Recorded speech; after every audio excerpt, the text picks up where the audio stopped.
hand, we cut across to the latest that is coming in from the G20 Summit. Prime Minister Narendra Modi at the G20 Summit, and we've seen a slew of world leaders all part as the big G20 Summit that is happening in Africa. Prime Minister Narendra Modi to present India's perspective on key global issues shaping the summit's agenda. In fact, the day's highlights that include Prime Minister holding several bilateral meetings on the sidelines of the summit. Let me cut across to Pranay Upadhyay joining us on the phone line with further details of the latest coming in from the G20 Summit.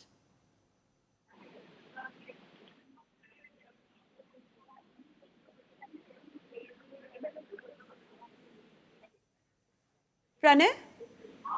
Yeah, Suresha, can you please repeat the question? Pranay, we continue to stay with those pictures. Do take us through the latest of what is happening at the G20 Summit and the bilaterals that are also planned as part of the summit in terms of the meetings on the sidelines. Yeah, Suresha, if you see, Prime Minister Narendra Modi is in South Africa. He's participating in the 20th G20 Summit. And this G20 Summit, which is being hosted by South Africa, has a special connection with India. If you see, it was India's presidency which actually included African Union as a permanent member of the G20 grouping. G20 grouping of late has become the most prominent platform for for airing and for placing the voices of global South, the voice of developing countries, and which is being led by India. During India's presidency, Prime Minister Narendra Modi hosted the Voice of Global South Summit, which was attended by many countries.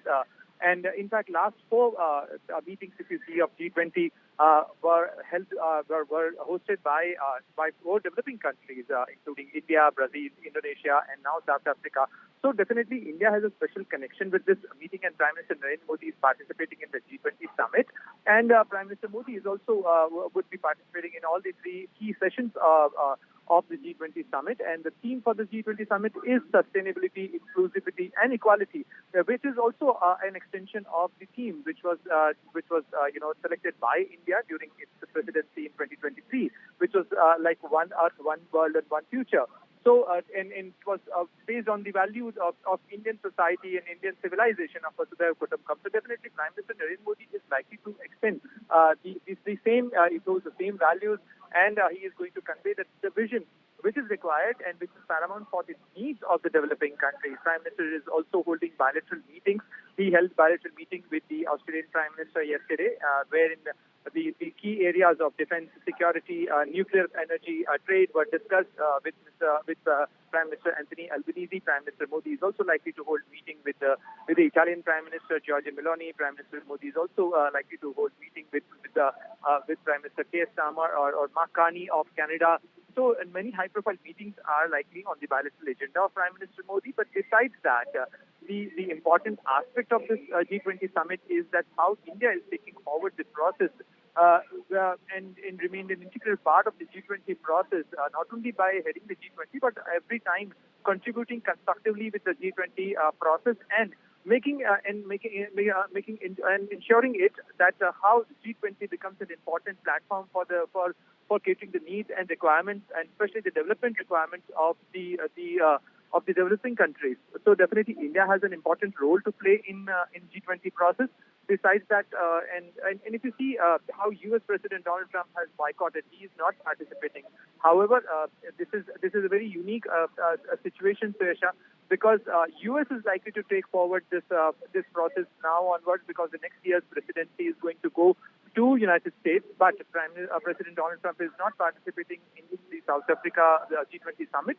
But Prime Minister Modi has ensured that we as country always participate in the G20 process and always take forward the process and the issues of the developing countries. And Prime Minister Modi has mentioned in his departure statement as well that India feels the responsibility to take forward the G20 process and put forward the issues being faced by the developing countries, especially the issues related to the finance, the issues related with the logistics supply, issues related with with environmental challenges.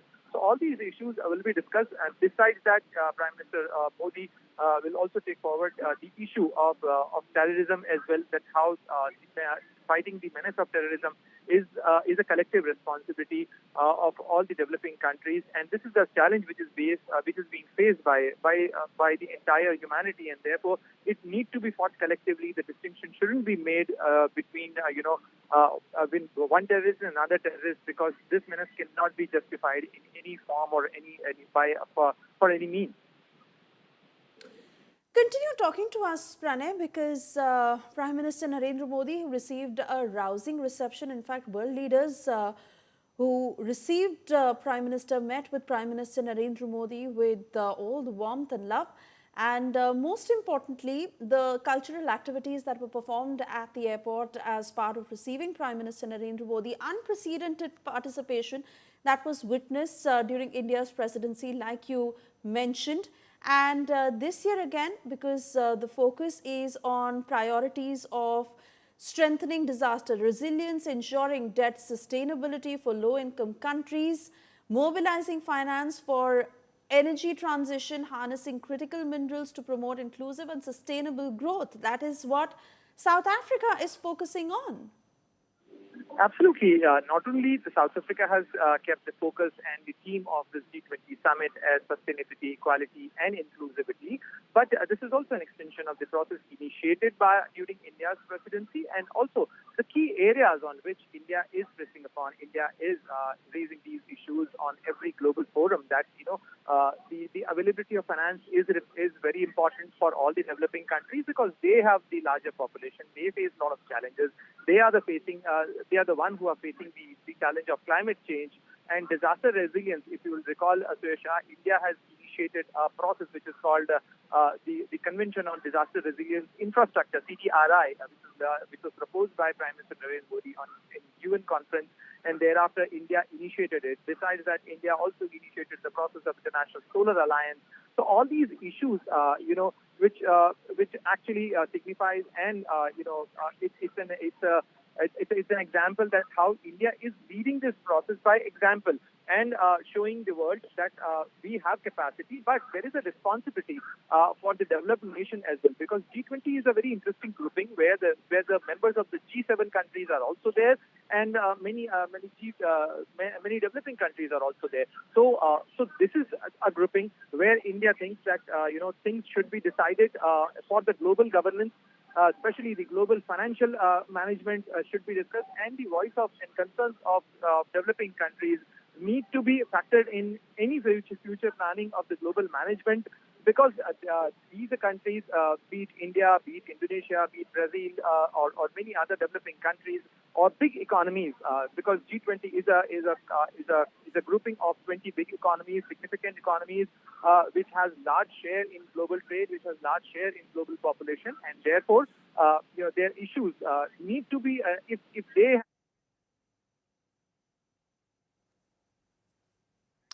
All right, not too sure if Pranay is still connected with us, but Pranay primarily keeping us ahead on the big developments coming in from the G20 Summit 2025, a 3-day-long event that is being held in South Africa. In this year's gathering that carries special significance, as it is the first time that the summit is being hosted on the African continent. The theme for the summit, of course, is solidarity, equality and sustainability.